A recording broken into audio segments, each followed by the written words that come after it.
welcome to my class. Today now we will study second poem from your first flight book, A Tiger in a Zoo, and this poem is written by Nestle Norris.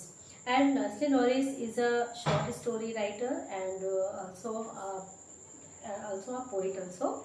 And in this poem we find there is a contrast between the tiger who live in a zoo and the tiger who live in a forest. So there is a big difference between them. Both condition is they are different also. Generally हम देखते हैं कि जो कि एक tiger अपन जू वगैरह में जाते हैं तो वहाँ देखते हैं कि जो टाइगर जो एनिमल और भी अदर एनिमल जो भी हैं जो केस में रहते हैं जू में रहते हैं उनकी लाइफ होती वो ज़्यादा एक्टिव नहीं होते, डल फील करते हैं अपने आप को और बहुत लेजीनेस रहती है उनको। कहने का मीन्स है कि उनको टोटली अच्छा नहीं लगता वहाँ पर।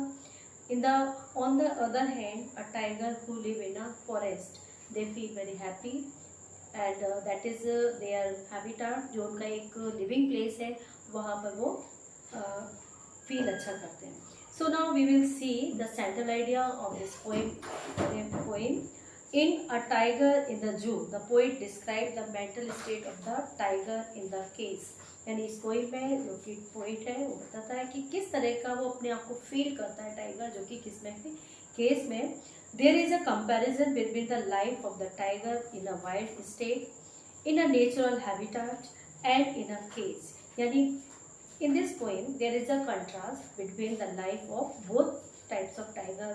One is who live in a cage and another a tiger who live in a forest. The poet gives us a strong message that wild animals should remain in their natural habitat and not caged in a zoo. यानी through this poem the poet wants to say that we should not capture the animal in any cage or zoo. Out of this one the poet is strong pleas that freedom shouldn't be snatched from the wild animals. In through this poem the poet wants to say that कि हमें किसी की freedom को क्या नहीं करना चाहिए, capture नहीं करनी चाहिए, उसको कैद नहीं करना चाहिए, जो भी है उसको फ्रीली उसको छोड़ देना चाहिए।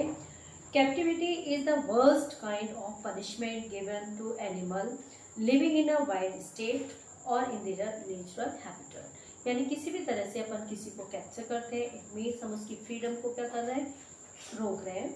The poem stress the idea and necessity of freedom and how valuable it is.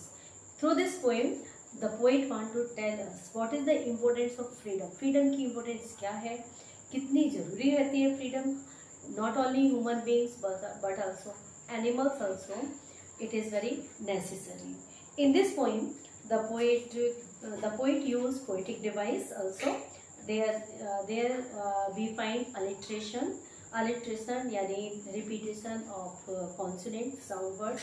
Suppose he stalk in his vivid strip. So stalk a strip, ss is there, both the consonant word is there, but he locked in a concrete, locked and concrete. So here is also a consonant word. So next is we find their repetition means it is a repetition of word or phrase, same line, एक line में बार बार किसी चीज को repeat करना। For example, on pads of velvet quiet in his quiet race.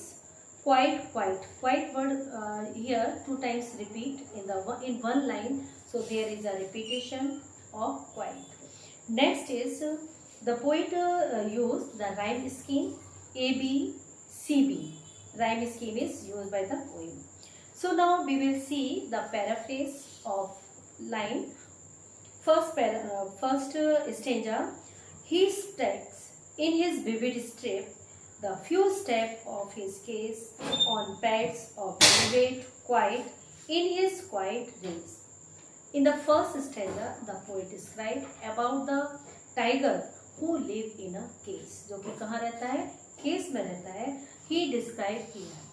So the tiger with first of all we will see the meaning some words. Stake means walk with pride, यानी बहुत ही उससे चलना. And pets जो कि बहुत ही soft उसके जो पैर रहते हैं टाइगर के, एंड वेलवेट यानी बहुत ही soft, just like a velvet cloth and race is here anger. The tiger with a vivid step walked hard in a cage. He looked majestic but captured in a small case. His pets are velvet like soft. In spite of being most powerful and ferocious, he now imprisoned and is just helpless. He is angry but can't do anything. This disappear and helplessness get reflected on his face. In the first stanza, the poet describes about the tiger who live in a cage, जो कि कहाँ रहता है, एक cage में रहता है, और वो किस तरह का बिहेव करता है, किस तरह का लगता है ना. तो he look majestic but captive in a small cage.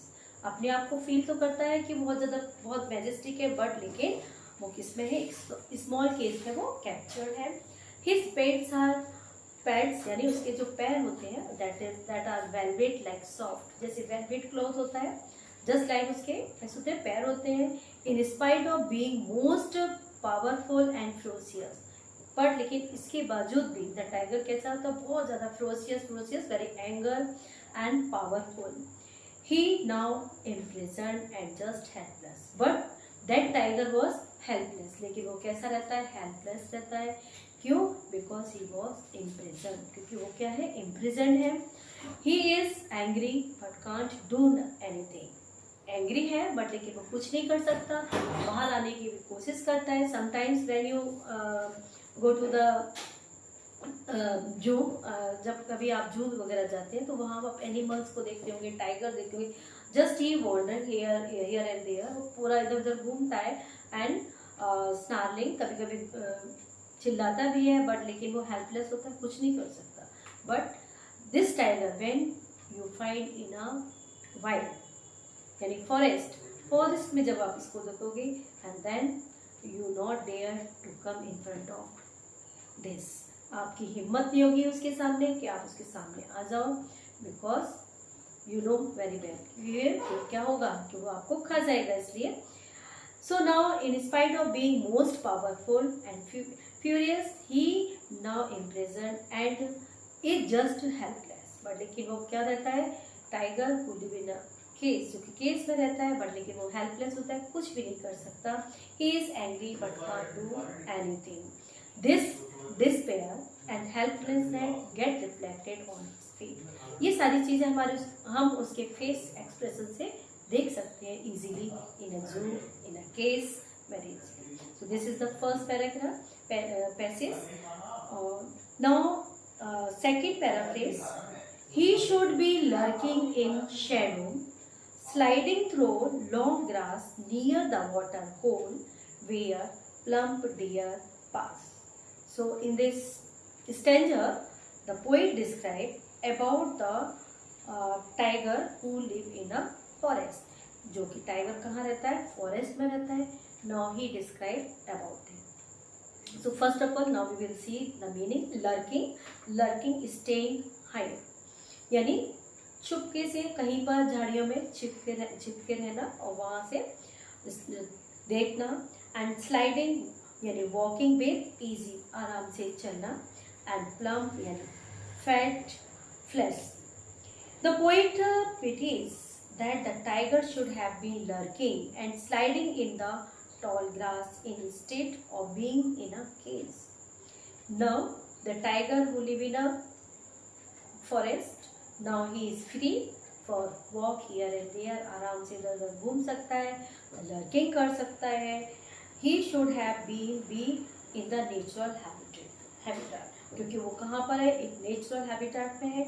hunting and resting, वो वहाँ क्या कर सकता है, हंटिंग कर सकता है, रेस्ट कर सकता है, इंजॉय कर सकता है. तो ही इज टोटली फ्री.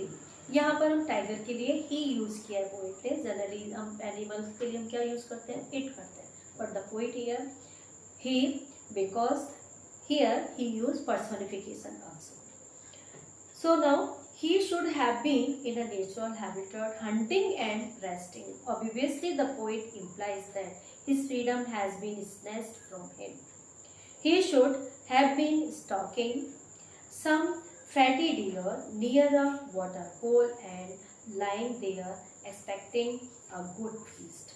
अब वो जो टाइगर जो बिल्कुल फ्री है, who live in a forest, now he was searching some animals for food, कुछ अपना फूड पाने के लिए इधर उधर घूमता है, सर्च करता है, because that tiger is very free from, because this tiger is not in a cage. Now third paraphrase we will see. He should be snarling around houses at the jungle edges bearing his white fan, his calls, terracing the blaze. So in this passage, in this stanza, the poet say that the poet imagined what the tiger should be doing if he escape hunting his wild game. अगर मान लीजिए actually क्या होता है, generally हम क्या करते जा रहे हैं, फॉरेस्ट को कटिंग करते जा रहे हैं और फॉरेस्ट खत्म हो रहा है, उनका जो लिविंग प्लेस है वो भी खत्म होता जा रहा है. सो इन सच कंडीशन एनिमल्स कहाँ भागते हैं, जो प्लेस में जो पीपल रहते हैं वहाँ पहुँच जाते हैं, जबकि वो बिना, जब तक उनको कोई छेड़ेगा नहीं तब तक उनको वो कुछ भी नहीं कहते. बट लेकिन लोग क्या सोचते हैं कि टाइगर उनको खाने के लिए या उनको शिकार करने के लिए उनके पास वहाँ आया. So in this stanza the poet, in the case the tiger would be snarling around the house near the jungle edges. He would be blowing near some blaze and showing his white fangs and fearful call. That way he would be terracing the blaze. यानी गांव के जो people है वो उनको ऐसा लगता है कि हमको केवल खाने आ रहा है, बट लेकिन इन एक्चुअली वो उनको खाने के लिए नहीं बल्कि उनको डराने के लिए आता है कि वो उनके प्लेस को क्यों उन्होंने कवर्ड कर लिया है. But now he walk tryingly in a small case.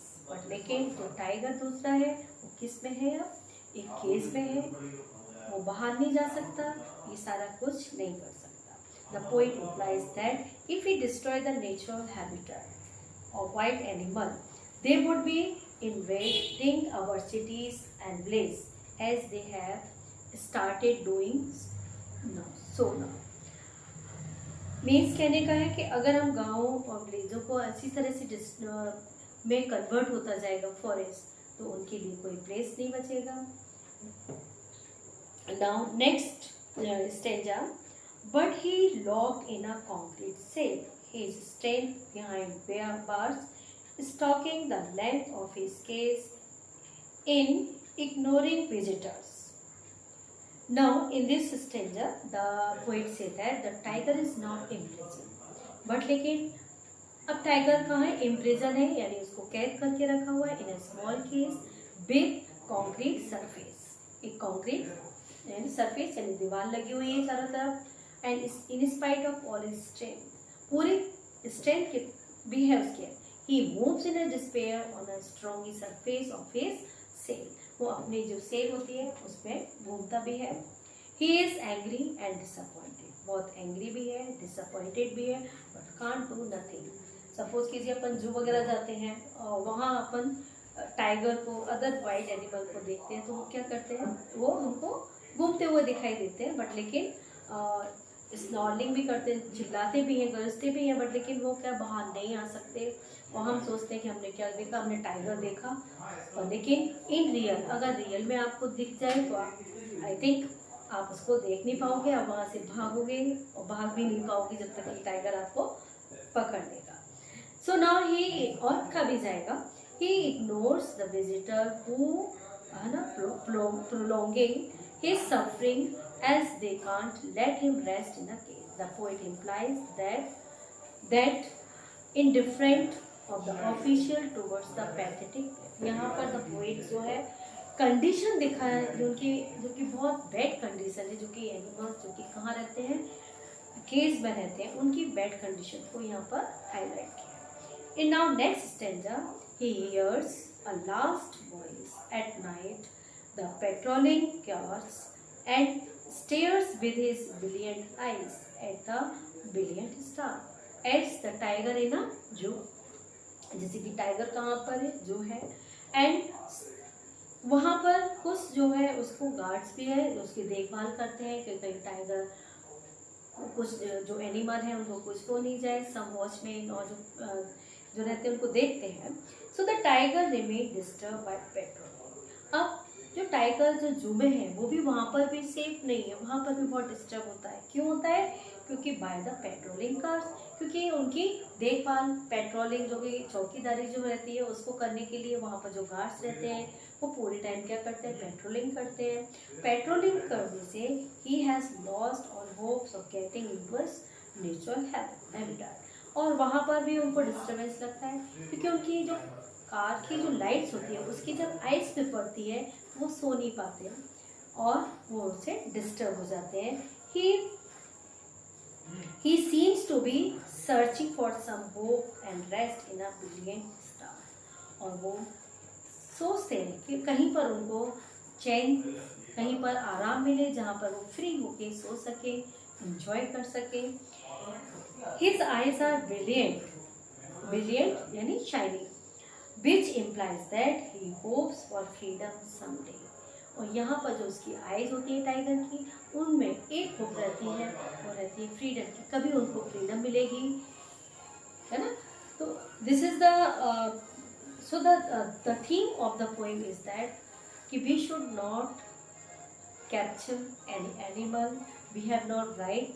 हमारे पास किसी का राइट नहीं है कि हम किसी की फ्रीडम को स्नैच करें, क्योंकि किसी की फ्रीडम को अगर स्नैच करते हैं उसका पूरी तरह से डेवलपमेंट नहीं होता. चाहे हम ह्यूमन बीइंग्स हो, अगर हमको भी कोई एक कमरे में बंद कर दे, बाहर नहीं जाने दे और कहीं किसी से मिलने नहीं दें, हमारी भी कंडीशन इसी तरह से हो जाएगी. क्योंकि हम भी बाहर मिलना, सोसाइटी, समाज सभी में मिलते हैं, हमारे लिए बहुत ज़रूरी होता है उनसे. इन द सेम वे यहाँ पर भी एनिमल्स के लिए जो एक पर्टिकुलर जो केस में उनको हम बंद कर देते हैं, दैट इज़ नॉट गुड. वो बिल्कुल ठीक नहीं है. उनको हमें किसी भी एनिमल, किसी भी बर्ड्स, किसी भी क्रिएचर्स को हमें कैप्चर नहीं करना चाहिए. सो this is the message of this poem. I think you understand this poem. So students, please like my channel and subscribe and write comment in the comment section so that I can make more video for you. Thank you. Have a nice day.